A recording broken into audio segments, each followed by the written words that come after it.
Hey, everybody, welcome to episode 36 of Cheerful Conversations. I am so excited to introduce my co-host today, and we're actually doing this video pre-recorded because Sarah had a conflict with my showtime, and I was like, I need to have her on the show. So we are actually pre-recording this, and you're going to see it, but we're also going to continue to do it as if it was completely live. So there might be some technical issues. You'll notice that the intro was nice and smooth because I edited that in, but everything else is going to be totally straight shooting, like unedited. I'll probably make mistakes to make up for this. But we're going to have a really, really awesome time. And our theme for today is beat the burnout. And I feel like my computer is about to burn out because we have been trying to like handle some tech issues that you didn't get to see, and my fans are blowing. So we'll see how this goes. But I think my computer is already like feeling the tension and energy that's going to come out of this conversation. So Sarah Argenal, thank you so much for being on the show. I'm so happy. Thank you. I'm so excited to be here. And why don't you start by telling everyone a little bit about you and what you do and all that fun stuff. Yeah. So I am a speaker, writer, facilitator with a company I founded called the Argenal Institute. And our goal is to help working parents defeat burnout. And not just like, minimize it, not just reduce it, but like get rid of it. I think it's possible for working parents to be stoked about their lives and to juggle all of the things and really enjoy it and have a good time. So that's what I do. I help people, busy working parents, but also companies and parenting groups and associations and everybody kind of come together. I think we kind of need a cultural shift these days. And burnout seems to be something that affects not only working parents, but everybody out there. But I focus on that specific phase of life because I just feel like it adds so much complexity to our lives. When we're professionals, there's, kind of a certain level of managing things and managing our time and understanding what our lives look like, understanding who we are, what our values are. And so much of that stuff shifts when you become a new parent and you just, all your systems go out the window, your identity goes out the window, your relationships change. So much of that stuff is affected. And so I help people kind of through that really kind of tenuous first 5 years or so of parenthood and kind of help them get grounded again and start making choices from within themselves versus like letting the whole world come at them and determine what they're going to be doing with their time and their energy and their focus. So yeah, that's what I do. And it's awesome. And I know that in every episode I talk with all my co-hosts about how we met. And I had to actually like think about like, how did I meet you? Because I feel like I just knew you. But then I remember that my friend Valerie introduced us because you interviewed her on your podcast, which the Working Resource Podcast, right? Is that still what it's called? Working Parent Resource. Working Parent Resource Podcast. Yeah. And it was one of those things. She's like, you have to talk to this person. And we instantly connected. And it's been funny because I feel like we've been going through like similar waves in our journeys with our businesses. And I am definitely one of those people who she described that she helps in that first 5 to 6 to 7 years of being a parent. And I'm just like finally on the other side of it where I kind of am feeling back in a flow, but now it's coming up with all these new and different things. And I'm still even feeling like I'm struggling with this concept of burnout, even though like I had a huge, massive burnout 5 years ago, and I never will allow myself to go there. But it's been me fighting with this idea of like, okay, I really want to kind of start pushing myself back to the way that I used to, but not, and so trying to always figure out how to maximize your energy without crossing the line is such a hard thing, which is why this topic is so important to me. And I started telling people like, so what got you on this path, or so what was your inspiration for starting your business? And I was like, well, I burned out 5 years ago, and so that's kind of the thing that I say, because I think a lot of people can actually relate to that. Mm-hmm.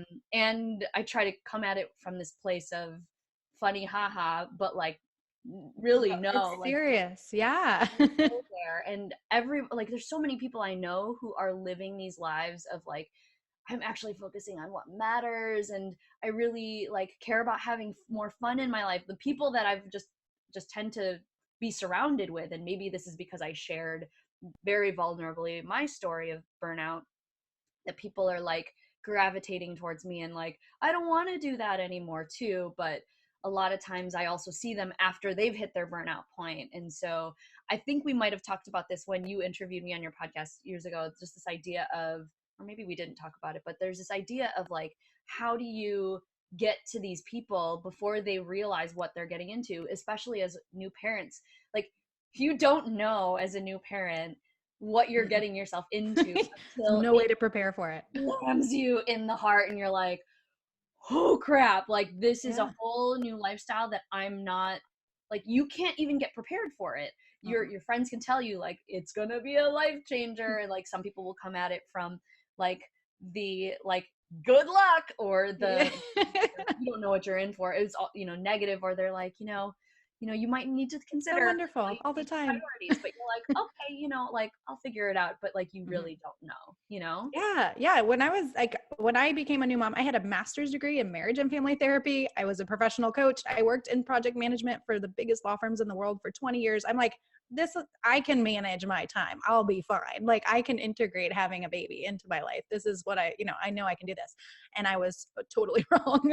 Like, I am like, within 2 months, I was like melting down and crying and having a breakdown. I couldn't do it. And I was like, oh no, like, everything I thought I knew about myself was gone. I'm just like, I thought I could do this. And I'm very clear now that I need a lot of help and I don't know where to find that help. And that's ultimately why I started doing what I do. But yeah, it's prevalent. Like, everywhere you look, everybody is having a hard time doing this. And I think our culture now is just kind of, it's baked into our culture that we are overworked. We're focusing on achievement versus meaning in our lives. And I think a lot of people are wanting different things. I think, like you said, I have that conversation all the time too, where we want more meaning in our lives and we want to enjoy the experience. We want to be happy on this journey that we're on.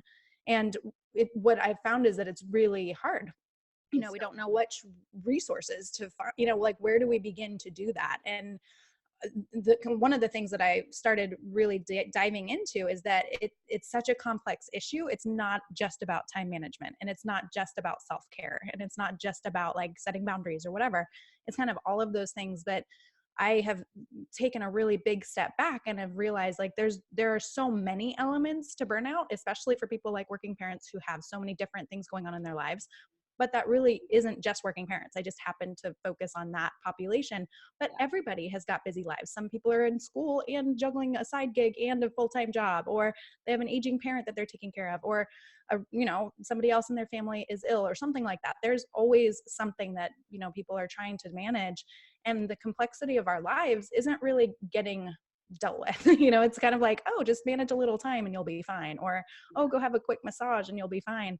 And I think so many people are realizing, oh, it's deeper than that and it's bigger than that. And as soon as they realize that, they're like, I can't even begin to fathom how I'm going to manage all of that. So I'm just going to go back into the way I know how to do things, which is power through it, or work harder, work faster, just try to get through it so that I can have a little time to relax at midnight, when my day is done. And we get into the cycle of burnout that we can't get out of. And so that's what I help people do, is kind of like, let's step way back and look at all of the systems going on in your life right now, and not only improve them one at a time and make sure that each of them are running effectively, but also look at how they impact each other. Like, how is making one change in one area of your life impacting everything else? Because that, kind of big, broad perspective is really not happening. Most people have, one tiny little solution that they're trying to apply in a vacuum, and it's not working because their lives are so much more complex than that. Oh my, yeah, so much more complex. And this definitely applies to people who are single, who are in committed Yeah. relationships, not parents. I see it everywhere because I work with a bunch of people, and even some of my friends. I'm like, you are working yourself in the ground. You're complaining about it, but like you could choose. So I feel like there's a big piece of that work element and the need to make money, and then like how much money is enough, and when do you set your boundaries? So there's the conversation is huge, and we're going to dive into that. There's a couple Mm-hmm. things that I want to do before we do that. Yeah. We'll do those super quickly, but this is the conversation that we're about to delve into, and it's a very powerful one. And I'm sure that I'm going to have to watch this video over again in those days where I like feel like I'm on the verge of burnout. Like, even one of my clients earlier this spring was like, you look burnt out. And I was like, no, I'm just like, I was like, I think I'm just realizing that like my energy doesn't rebound back as fast as it can. But Mm-hmm. that's another change that's happening where I'm like, okay, I'm starting to push 40, and not that I'm like, not that I don't have an abundant amount of energy, but I'm starting to see that I have to ration it Yeah. differently. And Yeah. that is a hard adjustment. So there's a lot of times where I get quiet a lot because I need that much to be able to like, woo, like explode in the times that I need it. And but like my limitations are continuing to wear down, which is like sad, but you know, Yeah. it's It's a life. so Yeah. oh my god, Yeah. so much to talk about. So I okay, know. So excited. before we get started, so I love to ask each of my co-hosts a random question that I pull out of my vulnerability is sexy card deck. Ah, I love that. Three, three different topics, and you get to choose. Like I used to just do one of the topics, but then we started to go a little bit deeper, and so now I give everybody the choice. So there is a card that is just break the ice. So it's a good question, but it's a little less deep.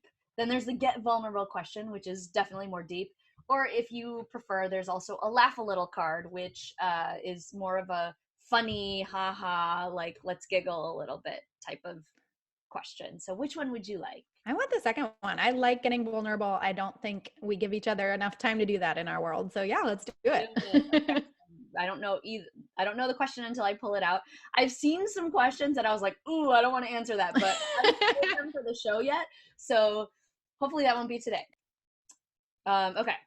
I don't know if you can see it. It takes a while for me to focus. It says, "Describe the last time you felt truly inspired to accomplish something."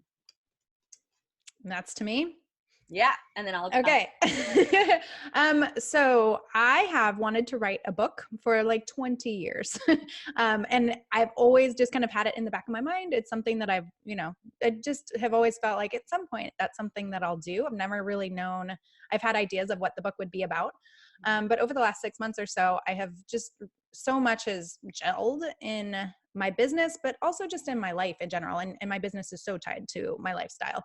And I have really like everything that I want to say in a book is organized in my head. And so over the last even just 6 months or so, I started writing a book, and it's going to be published either late this year, probably early next year, is when it'll finally kind of be out in the world. But it's something that it's like that inspiration has kind of been in the back of my head for so long. And like, so that's asking like truly inspired. It's like, I finally have the message. And for so long, I didn't really have like a cohesive message. It was like, I don't know, I could just like throw a bunch of stuff out there, but I didn't want to contribute to the noise in the world. And like, I wanted to be something that I haven't seen anywhere else before, something that other people aren't saying, or a way to like deepen a conversation that I have seen that I'm like, I think I'm seeing a different perspective to this, and I want to put that out there.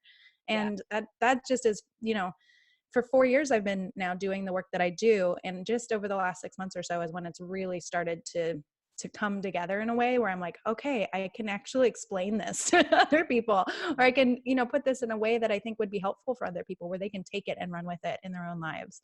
Yeah. So yeah, I've been truly inspired. Every week now, twice a week, I go and I have my time to myself. My husband's been amazing. He's like, go write, don't come home until the kids are done, sleep or in bed. And I've just had that time to really get into it. And it's been a lot of fun. Like it's now like, oh, this isn't even my thing anymore. It's really kind of taking on a life of its own, which I love. Love it. Yeah, you absolutely need to write a book. So I'm not on many email lists, but like every time she sends out an email, like I read it all the way through because of the fact that like I'm just fascinated by the work that she's doing, and it's so relevant to the work that I do, and just like as a person, like what I'm going through, and we're going through similar phases and all of this stuff. And she's such a great writer. So I'm Oh, like, thank start you. putting your book before it's out. Do you know what you're gonna call it? The kind of working title that I have is The Whole Self Lifestyle for Working Parents, because that's kind of the framework that I've been working with recently, is called The Whole Self Lifestyle. We can get into that another time, but it's really about helping working parents really create these lives. A lot of what you and I are going to talk about today, just like create these lives that they're really excited about. Like they love going to work and they love being with their families, and it's not just drudgery and powering through everything. So yeah, it's kind of going through all of that, but it's definitely weaving in a lot of my own, I mean, it's kind of based on my own experience and Yeah. a lot of narrative and things like that as well. So Totally. Yeah. And that's interesting too, because, I was thinking about maybe writing a second book. I have ideas for like a second and a third book, but now I'm like, there's a fourth one. The second and the third, I was like, nice. I could do this, but I felt like it was more on the realm of like, here, let me teach you something. But I also like, I don't know. I wasn't feeling the creative spark for it. But this other thing that this whole media shift that I'm going to embark on, not yet, but in the next few months, it'll probably start it next year. That is something that I almost feel that I could document both in video and in book format if I want to. So because there's just going to be so much, and it's not going to be just about me, but it's going to be about the conversations that I have with people and like this this whole thing. So I mean, I feel like I've been really inspired for the last like 6 months as well to try something. The only fears that I'm coming up against are the fact that like it's a brand new thing. It's still on the realm. It's kind of extending what I've been doing, but it's taking it to a whole nother level, and it is almost making me kind of reevaluate what I'm doing with my current business and what I want to do beforehand, which is why it's taking so long for me to actually get started, because I don't want to be, multitasking. Even though I have all of this excitement here, I need to be in that clear space, just like you were saying, to just put it out in the world. And so I'm definitely inspired. I'm inspired by hearing what you're saying, but I'm also like, okay, let me just get through all this other stuff already because I really want to get started on it. But I think Yeah. next year will be a good place to really start doing the work, because I have all these ideas and I have them all written down. It's like, okay, what am I going to actually do? And Oh, all the it's so little hard to focus. It's hard to like choose so the hard. thing and like drill into it. There's like I'm same as you. Like there's so many different ideas and so many different things that we could do to like be out there in the world and doing cool things. Yeah, It's really hard to like choose one. so hard. It's so hard. Okay, what else do we have to do? Okay, we have to do a cheerful news segment. Did you prepare a cheerful news segment? And I could go first, and so you went first on the question. Okay, But go ahead. so mine was, I actually heard this on the radio, and then when was I've had such a busy week that I'm like, okay, where do I find my positive story? I actually just went to one of the sources that I usually go to see like, okay, what happened in the world that I didn't hear about? But I actually did hear it on the radio, and it did stick in my mind. But I think there's this cute story about this kid who um, is a super fan of like University of Tennessee, and I guess he didn't have a shirt, and so he like drew like and put a piece of paper with like his own little drawing just to be a fan. But then kids at school made fun of him. Like, I hate bullies with a passion, and so this is Mhm. like really struck a chord with me. But then of course, like University of Tennessee like sent him all this stuff, and they created a printout tee of his drawing to sell, and they've made like so much money selling this shirt, and the money was all going to like anti-bullying movements and stuff like that. So I was like, this is amazing. I love this story. That's probably why it like hit me twice in two different areas, and I was like, okay. Yeah. So Oh, I I love that. Yeah, I had heard that out in the news recently too. I'm like, that is the sweetest thing. Like, and I just wish we could do that for every kid who's been bullied. You know, that know. it's like let's take this experience and turn it into something wonderful because it happens way too often. Yeah, But yeah, I love that story. That's so sweet. absolutely. What did you find? So I've seen this now a couple of times, so this might be something that other people have seen already, but there are these two little boys who grew up in the same neighborhood. I think there were maybe two or three in New York City, and they had not seen each other for a while. And there's this little video of the two of them running down the street towards each other and just giving each other the biggest hug ever. And I, one of the little boys has his little truck and he's showing it to his friend and sharing it. And it just like, it's just one of those things that has warmed my heart, just seeing like these two little boys who, you know, and one boy is African American, one boy is Caucasian. And just like with so many of the things that are going on in the world right now, just to see like there is no hate there is no bias, there's no anything. It's just these two little friends who have known each other their whole lives, who haven't seen each other in a while, and they just give each other the biggest hug, and they're sharing toys, and they're just excited to see each other. And I just like I'm like, oh, that it just makes me so happy, like to see like little kids like that just, you know, being cool to each other and loving yeah, each other. I don't know, I that think was one of the I things think that I I did really see love. that somewhere like on social media as I was like scrolling through something. I was like, that's so cute. So And I cute. don't know if it's just the way that my Facebook algorithm, but like I don't really see a lot of negative stuff on my feed anymore. I don't know. So like whatever is working, like that's great. I know Hmm. that there's the occasional like somebody. Ooh, I just almost dropped my phone. Um, somebody, lost somebody they loved, or, and of course, like, you want to pay respects to that stuff.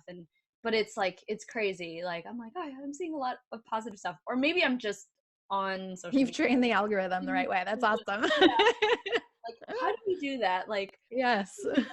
slip a positive, like, algorithm something. It's just like, if it says Oh, anything negative, just hide it. I don't want to see it. Yeah, just put that in the Or back somewhere. if you're gonna say something that's going to be triggering to other people, figure out a way to say it in a loving and non-attacking way to offend other people. Like, I don't I know. statements. So what you guys didn't see is that we talked for like 45 minutes about just the nature of the universe right now, and how it's like so negative, and how we need more positivity, which is like totally everything that I'm all about right now. And we kept on talking. I was like, we could have probably done an episode on these types of conversations that are like, how do you make them more constructive? So cheerful Yeah. conversations, constructive conversations. I might need to have an episode like that with somebody at some point. So, okay, so I think that was all the stuff. I have to use my phone for my notes because my computer's burning out. I mean, we should really try to figure out. I want to do a poll. Like, well, how many years should it be that you replace your computer? Because my husband wants me to hold on to this computer until it dies, basically, but I don't think he understands that this is my business. So it's it's like 3.5 years old. I think I'm getting to that point where I need to make a switch. Well, the So computer companies like to they start creating software where they're like, sorry, it's not going to work on that computer anymore. I It's know. a So conspiracy. yeah, I'm gonna have to get like top of the line something. It's crazy. But okay, that is all. So let's go back to talking about burnout. And one of the things that was kind of sticking in my mind, I was like, we have to finish all this other little stuff first and then talk about it. There was this idea that um burnout, I'm like, okay, wait, backtrack. There's so many things that I want to talk about that it's all like, I want to throw it all out there.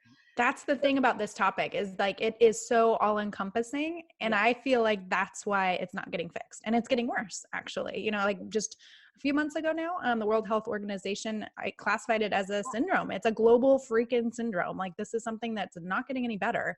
It's getting worse, which Yeah. I've really been like what we've been doing at the Argenal Institute is like, let's explore that. Why? I mean, we have all the information we could ever want in the world.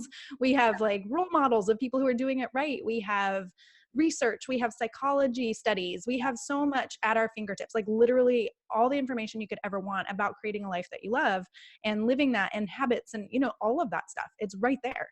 Yeah. And we're not only are we not doing it, it's like we're worse than we were 20 years ago. And it's not just that we scroll on our devices more, or like we work harder, or things that we don't have as much money, or I don't know, whatever it is for each person. But it is such a complex issue, and I feel like that's what's being left out of the conversation right now. Yeah.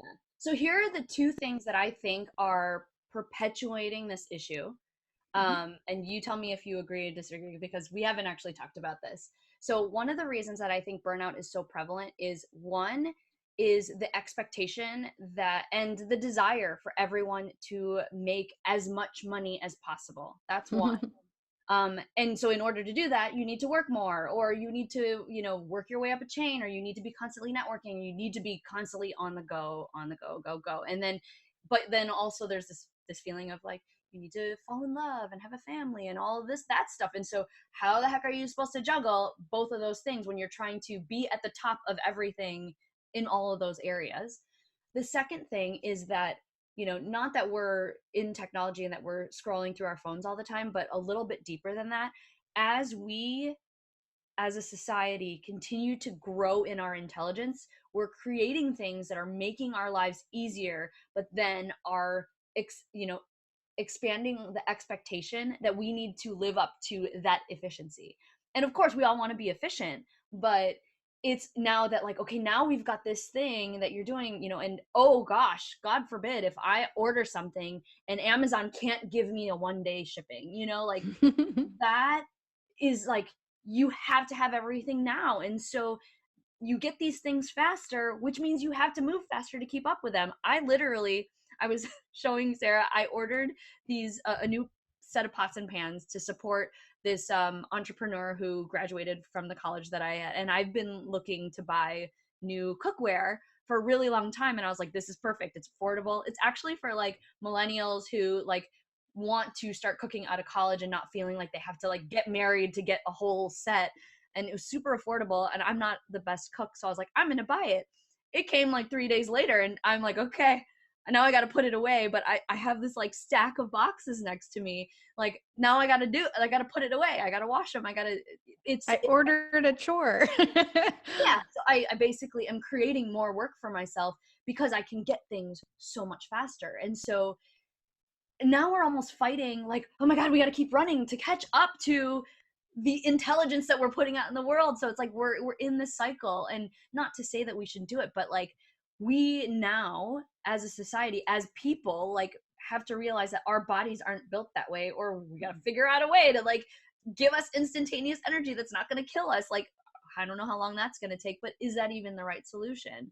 So I just feel like those are the two big things in my mind that are perpetuating this burnout, because if you don't have the money, then you can't pay for some of these things, but then some of these things are so technologically savvy that we have to keep up with them.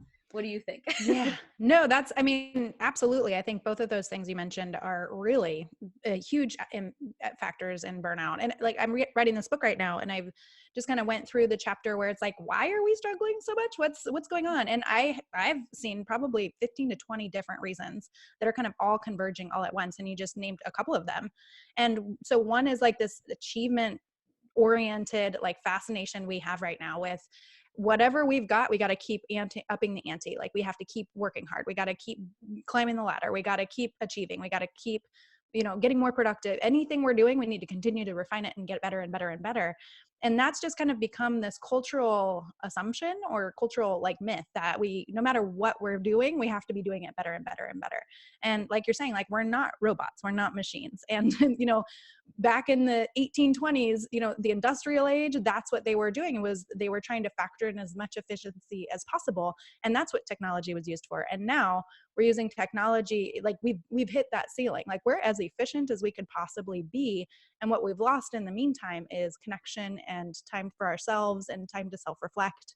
All of the things that are really important to us as humans and the things that make us happy, the things that create meaning in our lives, all of that stuff's going by the wayside in this effort to achieve. And I'm seeing it's really interesting because we now have a whole generation of children who were raised on technology. Like I was, as a kind of right on the cusp of Gen X and millennial, I was one of the last generations who grew up kind of in that analog life where I was not always on a device, not always on screens. And now all of our children have been raised in a world where their parents are constantly on screens and they are constantly on screens. And they've seen us have this obsession with constant doing.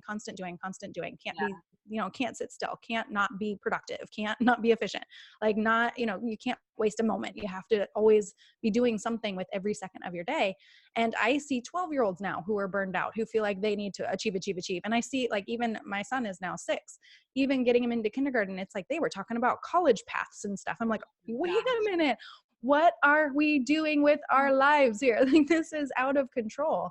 And yeah, I totally agree. Like I think what's interesting, and I talk a bit about this kind of more in terms of like information overload, because I see it a lot with like parents, especially, who get advice and opinions and information and research and all of that stuff from so many different areas of their life. And it's really hard to figure out, well, which one is the one I should follow in this moment? Like, how do I decide out of all that information is the one I should implement right now? Because it conflicts and it's all different and it depends on what expert you're talking to or whatever. And it can get so overwhelming that we kind of just like freeze, like analysis paralysis, like what I don't even know what to do. I'm getting so much information. And then it's the same thing with our technology. Like I think we need to develop a new skill that humans have never had to develop before, where it's like we are able to focus our attention even in the midst of all of this stimuli, because that's all we have coming at us these days is just stuff is always coming at us, and we have to learn how to filter out stuff so that we're not distracted, and so we can focus on the moment, and so we can do whatever we need to do for ourselves. And so much of that, like another kind of piece of that achievement oriented culture, and this is a part that it's really kind of foundational to the work I do, is that so much of our lives, I think, and this goes for parents for sure, but also anybody, so much of our lives is guided by what we see everyone else out there doing, or what other people expect of us, or kind of obligations that we've taken on to help other people, other people's agendas. It's kind of like outside stuff that's coming in, and that drives what we do with our lives, rather than really understanding ourselves and knowing what we value and where we want to put our energy and where we want to invest our time. Instead of kind of looking from within ourselves and really, really understanding ourselves, we're making choices based on what everybody else out there wants from us. And when Yeah. we're able to shift that, when we're able to kind of come from the core of within ourselves, it simplifies so many of the things that I see that are going wrong with people who are struggling with burnout. You know, it's like we can let go of a lot of obligations or commitments if we know within ourselves, like, that's just not something I can take on right now, or that's not something that is most valuable to me right now. You know, that it is a priority, but it's not my top priority in this season of my life. And Yeah. asking ourselves those questions and really knowing ourselves really well, to me, is the antidote to almost everything out there that is causing burnout. And so yeah, I think it's those two things for sure. And then I think it's about 10 other things also on top of it that make it like, oh, okay, it's not just about going to get a mani-pedi. That's not going to fix it. It's not going to cure this. But that's Yeah. what we're doing, is like, we can cure it. We can defeat this. But it really comes from like a sense of self-awareness, not from anything else. There's nothing that you're going to be able to do out there. You can't change a habit. You can't manage your time. You can't grab a massage or whatever. That's not the stuff that's going to fix this. Yeah, It's really a that's like a deeper little work. plug in the hole of like the burnout explosion that's about to happen. And I mean, yeah, self-care is super important and people need to do that, but then I think that there's also the idea that, and this is something that I've been working on very actively and it's been so painful, is to slow down. Like, Mm-hmm. just be okay with not achieving. And granted, accomplishment is one of my top values. Like, I thrive on this feeling like, yes, I did this.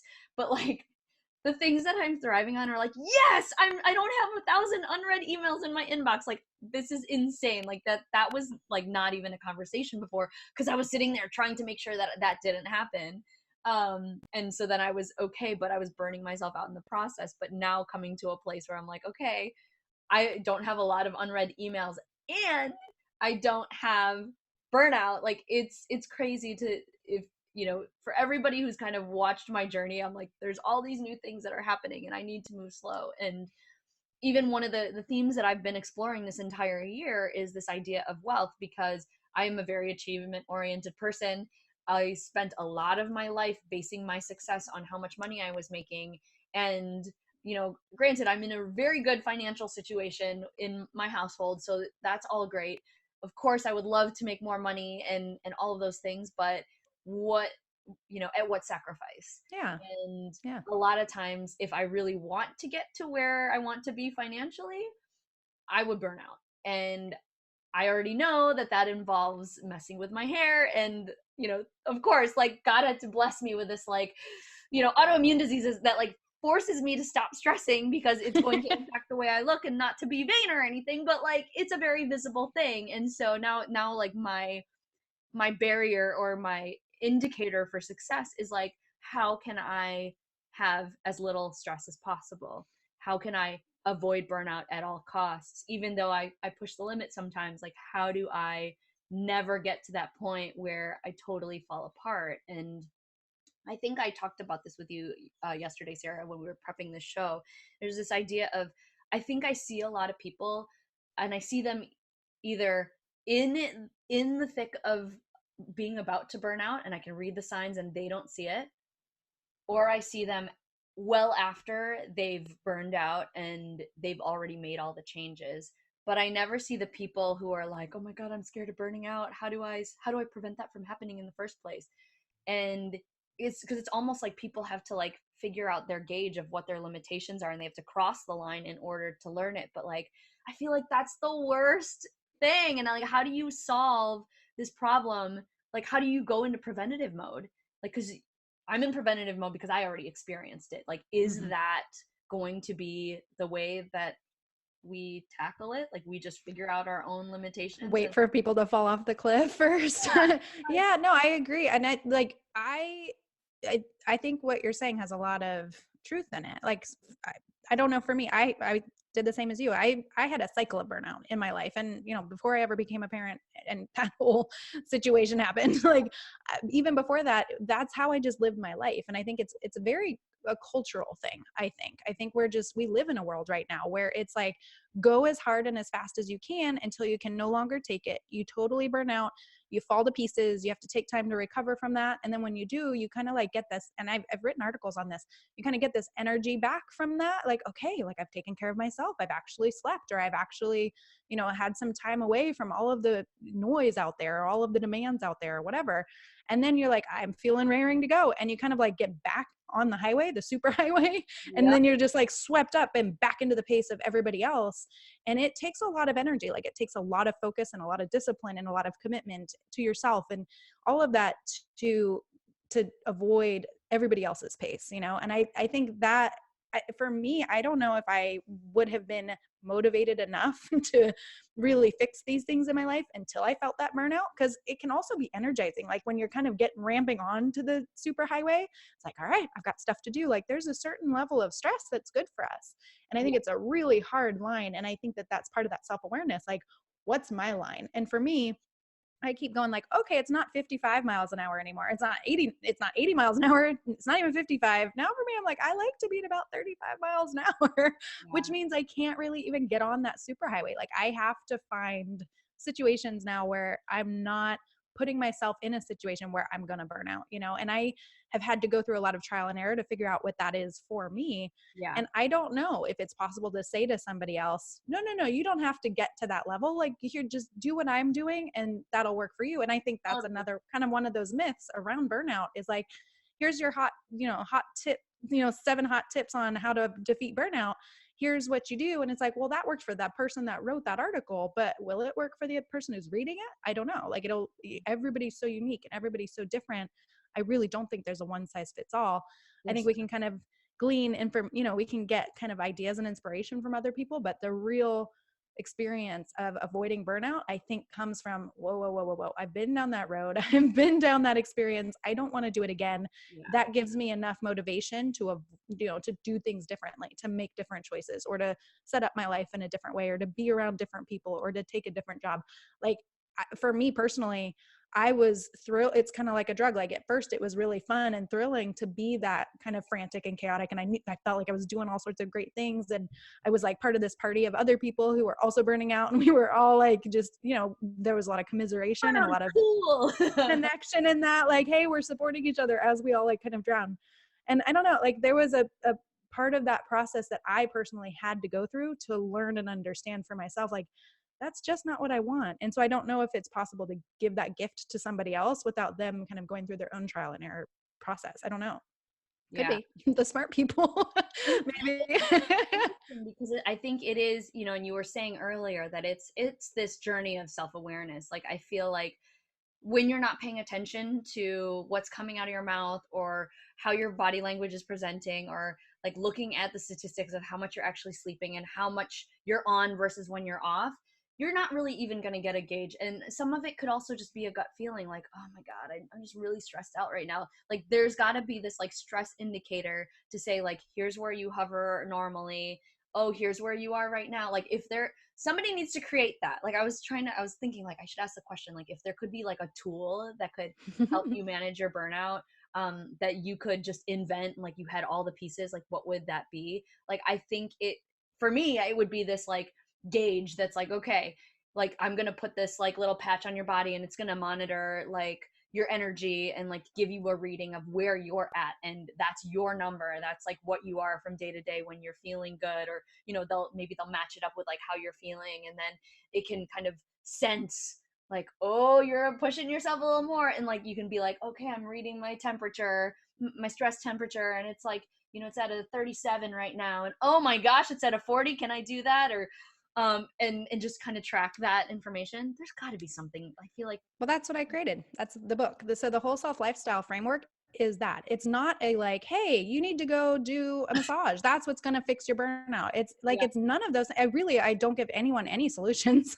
except here's a framework you can use, you individual, like individual A, B, C. Each person is going to customize their own sensor. It's their own ability to read not only within themselves what's going on, but outside of themselves what's Yeah. going on, to look at every area of their life and to kind of look at that and go, is this creating stress in my life? Is it creating energy in my life? Or is it taking energy away? Yeah.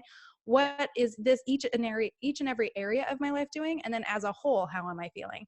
Yeah. And as they learn that stuff, that provides the sensor for them. That provides, and you go through like, hey, this is the collection of my red flags. Like, I know when I'm starting to get cranky with my kids or my husband, or Yeah. if my house is starting to get disorganized, or if I'm starting to get resentful. Like, I have probably 20 different like red flags that I know for myself Yeah. are my gauges. It's like, okay, you're kind of getting to that point where you're about to blow, or you're about to get sick, or you're about to have a period of time where you can't function. Things are going off the rails here. Yeah. Reel it in. And so I like not only have the Somebody to make sensors. this thing, and Sarah's like, I got it covered. Well, Okay, yeah, that's so what I I know. did. Okay, so I know that like we don't have like, I don't want you to give away your entire book, but do you want to like give us in like a quick 3 minute or whatever, just like a summary of like what this process is, just to Yeah, give people a preview so that they can make sure that they're like ready to like preview to buy your book when it's yeah, have to yeah. So let so everybody. the philosophy is called the whole self lifestyle, and the kind of what that entails is whole. Like, hey, we are holistic human beings. Like, we have a lot of different areas of our lives, and often I think we feel like we have to put a hat on and take it off, and we just feel really fractured throughout our life. It's like, okay, now I'm in work mode, now I'm in parent mode, now I'm in daughter mode, now I'm in whatever mode, and we're constantly having to like switch back and forth. But if we can show up in our lives as whole human beings, we don't have to go through that whole process anymore. We can save some energy by Yeah. just being who we are in every single situation that we're in. And also too, like, we have a lot of different areas of our lives that need attention. We need to keep our house organized, we need to pay bills, we need to manage our work responsibilities, our parenting, whatever. So we have all of these different responsibilities that are coming at us from the outside as well. And there's a way to kind of put all of that together into one puzzle that works for each human being, each individual person with their own unique circumstances, all of that. So Yeah. there's this kind of concept of like, we have to become whole. If you want to avoid burnout, you have to be whole in both of those ways. Self is like, you become whole by looking at who you are. It's that whole self-awareness piece that we were talking about earlier, where I don't care how many great experts are writing books or giving you the top 10 like reasons why, or here's what you need to do to fix your burnout. That's their experience, that's their self-awareness, that's what they've learned for themselves. Or even researchers, people who've like, hey, we've looked at these 5,000 people, not one of those 5,000 people are you in this moment, in with your certain circumstances or your unique strengths or gifts or life experiences, any of that stuff. Like, everybody is so individual and human. There's no one else out there that can be an expert on you and who can tell you what the answer is for you. So each person, I think, needs to really come from a place of self, like that whole self, and start making choices and understand their lives from that perspective versus, oh, all of these people out there are so much smarter than me and they know more about this, so I'll take their advice. I Yeah. think that we've gotten off track there. So kind of Totally. the whole self piece. And then lifestyle is, I've seen in the last 10, 15 years, just we've started to shift into, hey, here's the one size fits all solution, here is the quick fix, here's the blanket promise that we're going to give everybody. If you just read this quick book, or if you read this article, or if you listen to this podcast, or if you work with this coach, or if you take this course, if all of that advice is all geared towards, this is real simple and real quick and easy, and you can just like snap your fingers and next week your life will be better. And I have discovered that avoiding burnout in particular is not that easy. It is hard. It is about making choices every single day of your life. It's like losing weight or managing your finances. Like, you have to take a big picture look at it, and then you have to start building in a new lifestyle. If you want to live differently, if you want to experience things differently, you need to start making different choices. Yeah. And so there's this concept of like, it's a lifestyle. It's not about a quick fix. It's not about doing something real easy and tomorrow you're feeling great. It's hard work. It's messy. You are going to have to look inside and deal with some stuff. And that's not easy. And I don't want, I think people need to start just going, okay, I've tried all the quick fixes and none of them are working for me. Like, I want something real. Yeah. So that's what I offer people. So that's the whole self lifestyle philosophy. It's like a way of living. And then my framework is a 4-step. So that's kind of like the quick and dirty, like, that's the philosophy, the way, like the way we can approach life without burnout. But then I actually give people like a practical 4-step process to make that happen. And that's where what you were talking about, like how do we find the sensor? And the 4 steps, I use the acronym SELF to go through the 4 steps. So S is a system inventory. And um, I kind of go into, in the book, I go into kind of like why systems are important and what that means. So And important. I just kind of look at our life as a series of systems. Like we have all of these different systems in our life. And if you look at it as an ecosystem, like your whole self is an ecosystem. You've got, personality stuff going on. You have parenting stuff going on. You have identity stuff going on. You have relationship stuff going on. You have work stuff going on. You have purpose stuff going on. You have like all of these random systems going on that most of us are just kind of on autopilot, managing them as they come at us all Yeah. day long. And that's exhausting. And we have no control over that. And that can really lead to a lot of burnout. Mhm. So for me, it's like, let's get a big picture view of your specific life right now in this moment too. Because as you know, like as a parent, it's Yeah. always evolving, it's always changing. And so this framework kind of allows you to take a quick snapshot of what's happening in your life, what's causing you stress, like which system is the thing that's like off the rails right now. It might be 5 of them, it might be 10 of them, some of them might be doing really well. And so how do you balance all of that out and make sure that they're integrated and working together really well? So the system inventory is just kind of an observational, what am I looking at here? The second step is E, and that's for evaluate. Then you look at each of those systems. You look at how they're working together and independently, and you evaluate, like, this one's not working for me at all. What do I need to do here? This one is totally working for me. What am I doing there? And kind of like look at it, analyze it. The third step is list of solutions. That's the L. And list of solutions is like going through and going, okay, now that I've taken a look at this, I understand myself. I understand what's happening here a little bit better. What are the steps I'm going to take to fix these problems in my life, or to create more happiness in my life, or more health, or whatever your goals kind of are. And it's a really kind of big comprehensive list of questions that you get to go through. And Yeah. in that step, you kind of break it down into the action steps that you could take to improve things in all of these kind of different areas. And you can focus on one area or kind of look at your life as a whole. Yeah. But what are the action steps that I could take? And you just kind of like brainstorm a list of solutions, a list of actions. Yeah. The fourth step is F, for familiarize. So then you take 1 or 2 of those actions. You don't take all of them. You take the ones that's like, okay, in this moment, this is the one I either feel I could integrate into my daily life, the one I feel most inspired to take on, the one that I think will have the biggest bang for my buck, it'll have the best return on investment. So you go through and you pick and choose 1 or 2 of those action steps, and you actually freaking try it out. You implement it, you do it, you experiment with it, you get feedback from how that solution is actually changing your life, whether it's for the good and for the bad. So if it works for you, then how do you make that a habit? How do you integrate it into your daily life? And if it's not working for you, you discard it and be like, okay, I love that that worked for that expert, but it's not for me. And now I know why.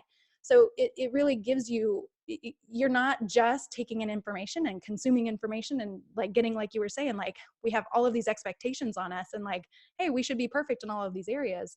You really get to look at, what are my options for my specific situation and my specific life in this moment of my life? What am I looking at? And you can really target the research that you're doing and the steps that you take, but then you actually put it into practice in your life and get real information back from that. Because again, all the books in the world, all the experts in the world, it doesn't matter. None of that matters if it's not working for you. So I Yeah. kind of help people. And so through that whole process, you not only understand yourself a whole lot better, but then it's like you kind of get that sensor that you and I were talking about. It's like, okay, I see that I'm stressed. I'm at this level of stress. I want to be down here. Why am I stressed? Where is that coming from? And what are the flags? Like, what are the things that are happening within me to show me that I'm stressed?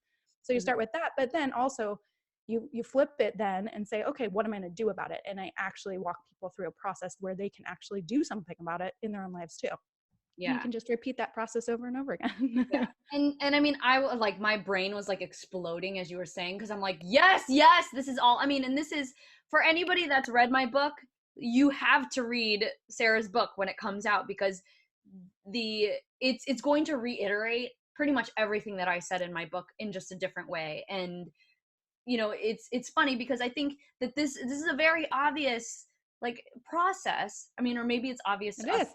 like, Oh, it is. It's nothing new. but let me but like the crazy thing about it is that the reason why this is not a quick fix game is because your life is constantly changing, and once you kind of fix one problem, there's going to be a new problem that shows up that's either elevated where you're at or whatnot. And so the process that I go through with my clients is like the same Mhm. every single freaking Yeah. year. We're coming up on October. There's this idea that we've got, a lot of people like to start fresh at the new year. Like there's those two places in September and Uh-huh. January. January. So I kind of take September, October to be like, okay, let's start planning for next year, because now we got to figure out what we want to do so that we can start the year off right. But then you also have that bump of the academic year, especially if you're a parent, and you figure out what you want to accomplish, what's getting in the way, what do you need to actually put in place to make certain things happen come January, and then you execute Actually from do it. January to Yeah. August, and Yes. then you come back in September and you do the same thing. But you're also, as you're going through every day, like, okay, I put this in place, now what? Is this working, is this not? Like, a lot of what I'm doing now is seems so minuscule, but it's based on this foundation that I started 5 years ago, when I've been going through this regular process of Mhm. like, how am I going to solve? And okay, I'm going to implement this, and then I'm going to implement that. Oh, this thing breaks, I got to go back and I got to fix it. This is life.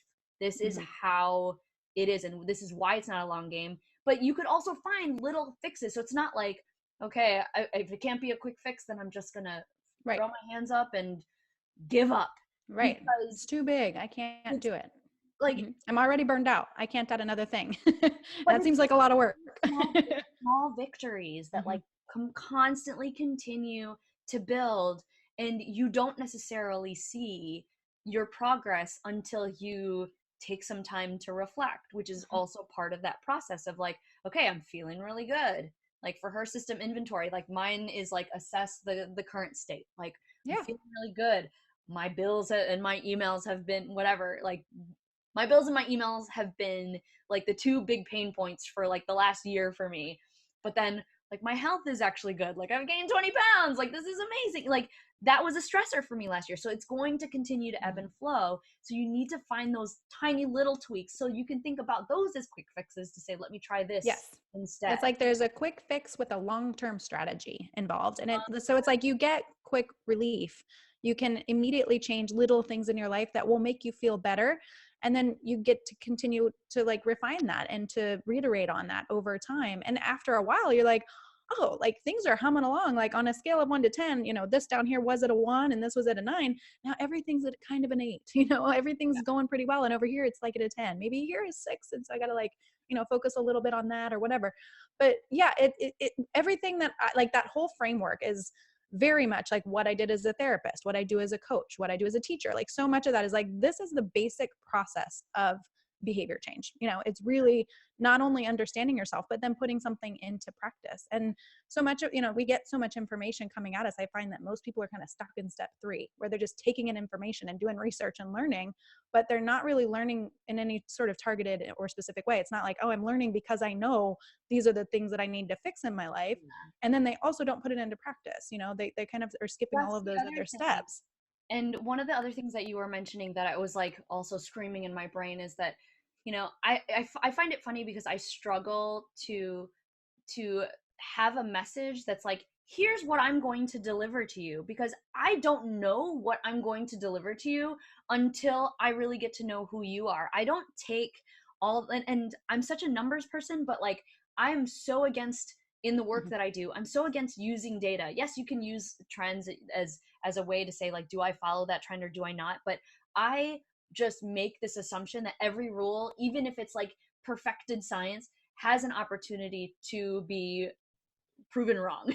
Because sometimes there's always that like odd thing, right? Like the all those like mutations of genes or whatever. Like there's always some way to kind of mutate what we see as the standard. And I've been living my entire life like as a mutation of the norm, and I thrive in that weirdness, or the like being not Uniqueness. the normal. And so Yeah. when people don't sit there and think about the statistics, yes, generally we are more productive when we do XYZ, or, there are definitely statistics that are out there, but sometimes that might not work for you. Like maybe you just like only can sleep 4 hours a night, and Yeah. that's how you operate. And it doesn't seem right, but it's right for you. And so if it works for you, don't mess with it Mhm. until it doesn't work Or for if you. it doesn't work for you, let it go. That like that I remember like as a new mom, I was doing all this research, and I was also kind of a new business owner. My son was 2 when I started my business, and I was doing a lot of research on how to build a business, and it was a side gig at the time. So I was kind of fitting it in around things.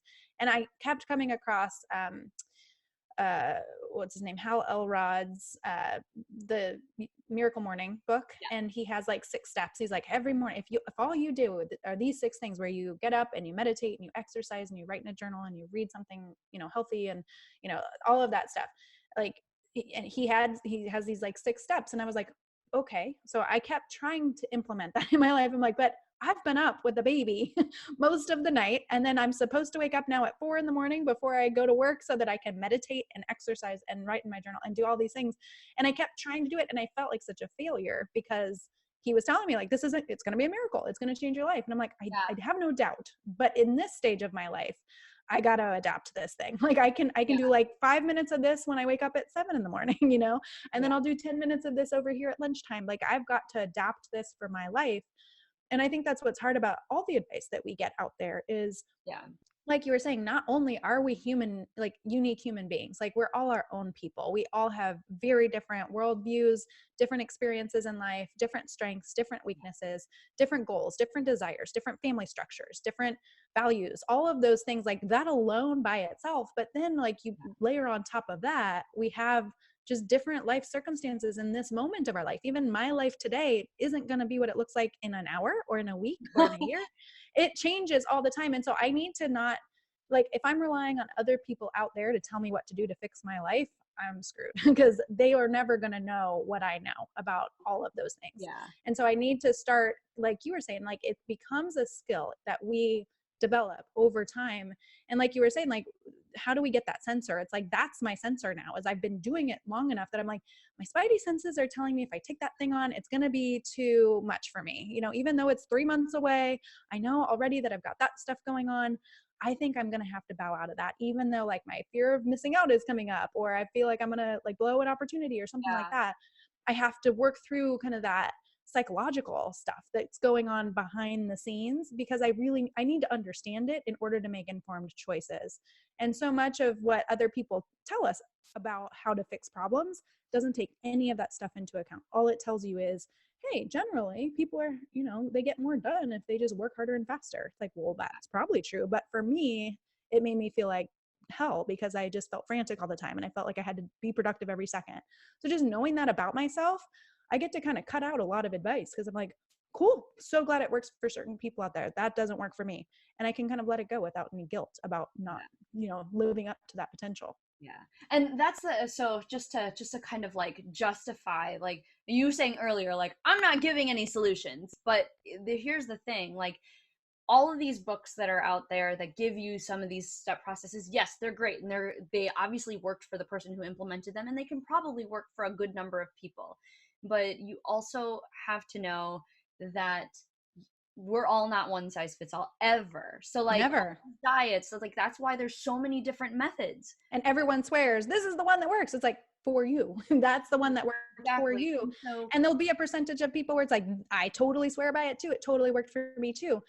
But that's not something you can predict. It's not something that, going into it, I could ever, as a person, be like, I'm the expert and I know that this is the thing that you need. I don't have enough information to make that call. And no one ever will. Not one person out there in the world. I don't care what kind of guru or expert or, how many degrees they have. None of that matters. The only thing that matters is who you are inside and what's going on in your world. And you are the only person that knows that. So yeah, my process isn't, here's the solution that'll fix your burnout. We're going to go through a process of self-awareness and self-discovery so that then you can not only find solutions, but you understand the problem that you're going to be solving, that you understand even on a foundational underlying level, the root cause of the symptoms, that are happening in your life and why those things might be happening so that you can cut out the problem like at its core, not just kind of slap a band-aid over it, a quick fix that, in 6 months now you're again burned out because you didn't really fix the problem. yeah. So it's really funny because so I've been like all this year I've been kind of like struggling with like explaining to people what I do because I don't want to say that I'm just a life coach or like a speaker or an author or a professional MC or a like running a media company or all of these things that I do. But I was thinking as we were talking, and I was like, I wonder, and so I'm going to say this out loud so that I can like have it stored. Yeah, I might and not go say it, back for but it I later. want to say it out loud to see how it feels. But like, I want to say, I help people create customized solutions for themselves to focus on what matters. Hmm. Like, that kind of sounds good. Yeah, Like, yeah. because it's like the customization um, solution. So you're getting something to focus on what matters. And like, I'm working on all this crap that like, it doesn't feel right to me.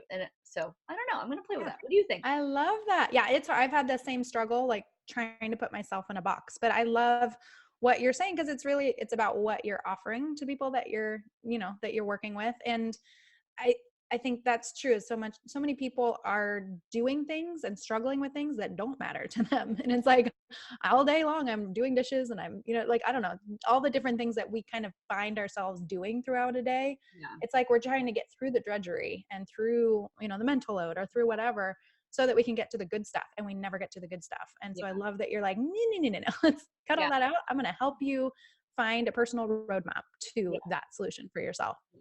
I And love I'm it. like, so, focusing on what matters is what makes you happy. And like Mhm. focusing is the Yeah. productivity piece of what I do. I help people create customized solutions to focus on what matters. I kind of like that. It I love sounds it. so. I'm gonna keep Yeah. on You repeating need that. to But write that thank you down for for that. sure. Look, and she's like business coaching me and she didn't even know it. Love it. Okay, so I That's the sort of thing you can't predict ever. It's like if I know. came to you, it's like, today we're gonna focus on your tagline or whatever. It's Talk like, about oh, that never would have happened. so see, this is the type of stuff you don't need. I didn't need to hire a business coach. Like I'm sitting here having a conversation and Totally. boom, like I There's like a wealth of information and it's all understand. in you. You It's just all have inside of it's like you just have to tap that. And it can feel really overwhelming and scary because for so many of us, it's like, no, no, I've got my system of life. Like I've got my system of operating, and I can't, if I change one thing, it's all, I'm going to come off the rails. And so it's a scary thing. It's a hard process sometimes. And so that's kind of what's built in too. And I go into that in my book as well. Like, how do you find the tools to manage your big emotions or your stress or your fear or any of that stuff that does come up when you change things in your yeah, life? And then also, how do you set up a system of support so that you have kind of that safety net of people around you as you're going through these big 100. kind of scary things? Because it's not like, if you want the quick fix, it's, go try and find it out there. Everybody out there is selling it, and you can, keep looking. But I have found, and in mostly even just for myself, like I know everybody out there is like getting it like 5%, a little bit here and there. And it really did, my life didn't improve until I just started looking and like, okay, let me just shut all that out, listen to that quiet little whisper behind the scenes, the thing that's going on inside of me.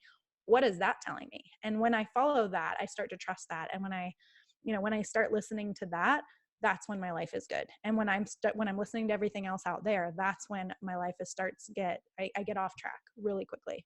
Totally. And I mean, it's so easy to get distracted. So like we know that this is hard. We Mhm. struggle with it too, but it's You kind of always will. It's a lifestyle piece of it. exactly. And I think that one of the big things to take away from this too is, listen to other people with an open mind because they might have a process Mhm. that actually does work for you, Yeah. but also be open to knowing that that doesn't have to be the answer. Yeah. Like one of the things that I haven't yet announced super publicly is that my oldest son just got diagnosed with ADHD. I don't know if he's gonna hate me for like just putting this on blast down the road, but he's like, in such a great place to like accept it. My younger son was like, I want to have ADHD too. I was like, let's not go there, but and he really does have it Oh, too.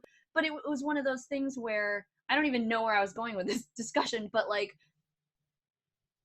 it's kind of changing like the trajectory of where my focus is going because now I'm yeah.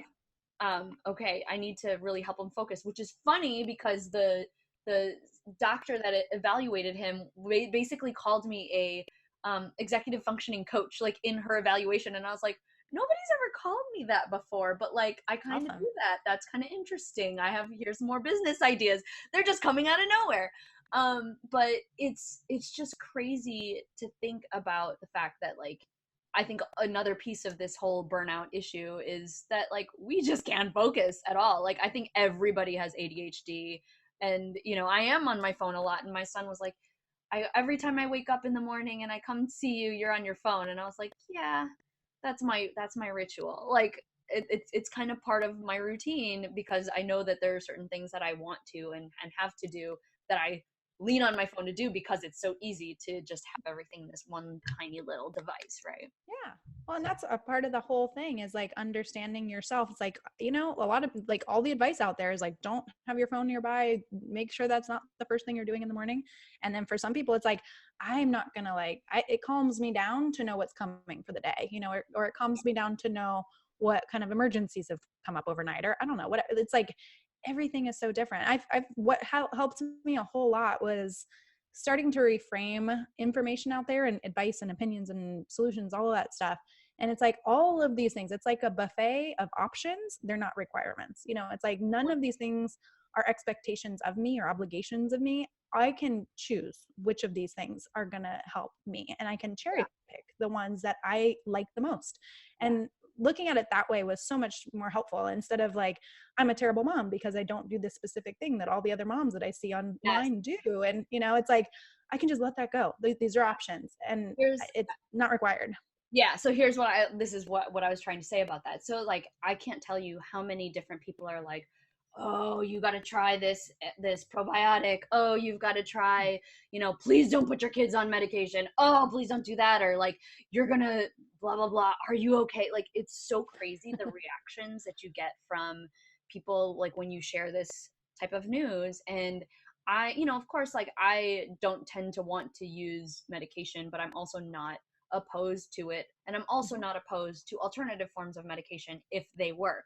And so there's this idea of like, I didn't necessarily want to put my kids on medication or kid on medication, but I'm also like, maybe we won't know until we try. And it doesn't work. I don't want it to get to a point where it like traumatizes my child from some of the stories that I hear, but I can't take that one story and feel like, this is a That's deal. gospel. If I've heard like 5 or 6 stories of the same thing, that might carry a little bit more weight than just the one person saying, don't put your kids on medication for this reason, or this is what happened to my kid, because there's a lot of kids out there. There's a lot of people. Well, and that has literally zero to do with your kid. It's like, that was your kid. I have no idea how this will impact my kid until we try it and just kind of road test some things. Some things are probably going to work better than others. And I get to like take that real information about my particular individual child and apply that versus, because I think it helped me like at some point in my parenting experience or whatever, I was doing the Dr. Google thing at 3 a.m, like, oh, my kid won't sleep. What's going on? Or, it's like, and every single question I ever had, you can find any answer you want out there now. It's like, it doesn't matter. It's like, no matter what your problem is, if you Google it, you can get any answer you're looking for. And so it's all confirmation bias. So at this point, I'm like, well, it kind of neutralizes everything. Like there's really no one person out there that's like, nope, there's 100% consensus that this is the way to do it. And everybody is happy when they do it this way. So it's just like, oh man, like, and I think sometimes too, it feels like that would be comforting to be like, where's my instruction manual? Tell me what to do in this situation. It's really overwhelming. I don't want to go through and analyze all these different aspects of it. I just want someone to tell me what to do and and know that that's going to work. And so I think we're all really like struggling. We want that. Like we're grasping for those answers, that instruction manual. And there are billion-dollar industries out there that are like, yep, no, I wrote the book on it. And here, this is the instruction manual. I gave it, here it is. Like, here's the thing. Yeah. And I think what the reality is that, no, like that there's never going to be the one right answer for for you or for your kid or for anything. Like we're all our own individuals and we kind of have to do that work ourselves. And it's hard. Like it really is a lot harder. And it does kind of suck that there's so many options, but it's also kind of beautiful that there's so many options, right? It's just about finding the right one. And if there was only one solution to every problem, like there would be no money to be made anyway. So well, yeah, I mean, life is dynamic. And once you can embrace that and start going, oh, okay, like if I just flip the focus on me instead of everything else, like what is everyone else in the world doing out there on this topic? It's like, okay, I kind of don't care. Where am I being guided? What thing kind of feels good for me right now? Like kind of asking those questions of yourself. What's interesting about that too, is that I think that we focus so much on kind of like that getting out of burnout mode. And it's like the first few steps of a marathon. It's like, oh, I have so far to go. How am I ever going to get through this? How am I ever going to manage this? But over time, you get to know yourself really well. And it's like, oh, I can make these decisions faster. I understand myself better. I've had that experience now. I know that that's just not a road I want to go down. Like, you can, understanding yourself and knowing yourself to a certain degree, like over time that builds up, and you don't have to work so hard to do it. It kind of just starts to come naturally, and you kind of just start kind of knowing, okay, yeah, that's just not going to be for me. And I know why, because I've done that work already in the past. So it gets easier. You kind of build up momentum on that part of it. And I've found that to be comforting better than, oh, I'm always out there looking for someone else to tell me what to do. Yeah, I completely agree. And that's, I mean, yeah, you want to find quick fixes, or you want to try to see what works, but you don't necessarily know. Inside job. Yeah, the job, the journey is try a lot of different things, because you don't even realize, like, there are things that I used to do that I'm like, okay, this works for me, and then I found some other product and I was like, huh, or like I went to somebody else's house and I was like, wow, that I never even thought that there was an issue with the way that I was doing it, but that makes life so much easier. So it's that's the beauty of it. There's always ways to enhance everything that you're doing. Yeah, if you're paying attention, it's all right there. Yeah. What an amazing conversation this has been, and I know that we're totally over, but I kind of expected that we were going to do that. And just because, like, I love this girl. Everybody, if you don't know that already, like, and I love all of my co-hosts, but like, Sarah and I don't get a lot of time to connect because we are both so busy. But like, when we come together, it's like magic. Every time it is like, it's been like instant. We've talked, so like, I think we need to like try to make that be more of a regular thing. Totally. Put that offline. But I like to close every episode with a question that comes from my audience, and I usually try to pick one that is along this theme. So we've already really discussed this in so much of what we've already shared, but this is probably our opportunity to just kind of close on either the point that really we want to make sure that you take away from this. So if you didn't watch the entire conversation, which is such a good one, you have to. But if you're fast forwarding to the end and you're like, what's the point? We're going to take that opportunity to do that now. So one person from my audience asked, how do you truly have some balance between home life and life outside of home? Which, to me, I just thought of life outside of home meaning work, but it could be anything else. So Sarah, what would you say in response to that question? I mean, I think that this is what you and I talked about on my podcast, was, does balance exist? Is that because it's such a topic out there these days? Like, that's a myth. It's not real. It's impossible. You're never going to have equal time. So I think so much of kind of answering that question is, what's the definition of balance? Mm-hmm. But for me, it's really just about enjoying my life and about being happy and feeling healthy and all of that. And so for me, sometimes it's kind of, my definition has become, and kind of what guides me in terms of having, a fulfilling life in all of the areas of my life, is focusing on the things that are important to me when I need to, like putting that time and energy into the things that I need to be doing in each moment. And so sometimes that's focusing all of my attention on my kids, or on my husband, or on myself, or on work. It's like that shifts throughout the day. But what makes me feel good about, that quote balance, or you can call it sway or flow or harmony or integration or whatever word you want, but just feeling good about the different areas of my life are when I'm able to focus on the thing I need to be focusing on in each moment.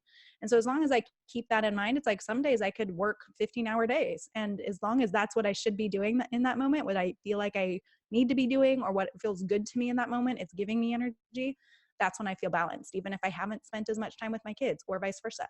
So that's how it works for me. I definitely think it's possible, and I think we can. And I think, again, everybody kind of has to come up with their own way to do that, their own approach to that. But that's what's worked for me. Yeah, I love that. I mean, I think I do the same thing, but I think to kind of add to that and just give a different perspective, I feel like what I have been trying to do over the last few years in order to get to this place where I feel like, my home life and my work life are kind of in good balance with each other, is I've slowly started to drop the distinction between the two. Mm-hmm. It's a hard thing to do if you're somebody who's working in corporate, because you probably don't want to be thinking about, what is, like, let's say you're working in the medical industry and like then trying to think about it at home. But how can you try to interweave what's happening in your work life with what you're doing in your home life? And which is why I don't even feel like I'm working anymore, which could be a good or bad thing, but I think there's not really a delineation. Now there's specific times that I know that I'm working on work stuff. I've set a little bit more cohesive boundaries, but like, every once in a while I'll see an email come in that is work related that I'll do outside, but not if it's disrupting what I'm doing with my kids. And so I know that my kids are home and I want to be as present with them, but I will also, while they're doing homework, try to be doing my own stuff. But it's everything is kind of intermingled. And like lately Yeah. I started doing ukulele lessons where I'm like, okay, I want to do this personally because that's something that lights me up, but I have an agenda to use it in my work in the next couple of years. So it's kind of like the Yeah. lines are very All connected. blurry. Yeah. And that's kind of the goal for me, is like I don't want work to feel like work, because when it all meshes together, it's balanced. And if I can integrate my kids into my work, I will. Like because that is part of the work I do. So I know that that's maybe specific to me, so that might not work for you, but you can even think about it from the perspective of what little things do you do in your work that you can kind of integrate with home. And it could be as little as like, there is a family charity outing for, that I have at work and I want to bring my family along, but just try to blur the lines a little bit. Now I have that blurred line song in my head. But Well, that was what I was talking about with the whole self piece of it. It's like, I think that it used to be easier. 20 years ago, it was a lot easier to be like, I'm at work. I have my work hat on. That's all I'm doing right now. I'm focusing on that thing. And then I go home and now I'm the mom hat. And now, I'm sitting with my kids and I don't have any emails coming in. I don't have people calling me anymore. And like, there was a very clear, bright line between all of these different areas of our lives. And now just the world has changed. It's shifted. And it's like, I think trying to put that hat on, take it off, oh, put the hat back on, put that, take the hat off. Now I have 15 hats on at once. Instead of trying to even segregate all of this stuff, it's like, why don't we just like meld it all together? We're one big whole person. Like, that's all. Like, sometimes you're sitting with your kids and you're thinking about work, and that's not a problem if it's not a problem for you. It's like, if yeah, that's what feels good to you, then that's okay. And that is how you can show up to every moment of your life, not just to work, not just with your family or whatever, but in every area. When you're with your friends and you're talking about work, are you setting a boundary between work? It's like, I don't think it's possible anymore to have these like, that's that part of my life, that's that part of my life. It's all one big whole piece at this point. yeah, I love it. Oh, I don't want this conversation to end. So much more to talk about. But Sarah, it was so amazing having you on the show. I'm so glad that we got to pre-record this and share this with everyone. And so the day that you guys are seeing this is the 25th, or on replay for perpetuity forever. And I hope that you enjoyed this conversation, and stay tuned for Cheerful Conversations in another couple weeks for another episode. Thank you guys. Bye, Sarah. Thank you so much. Thanks for having me. Bye.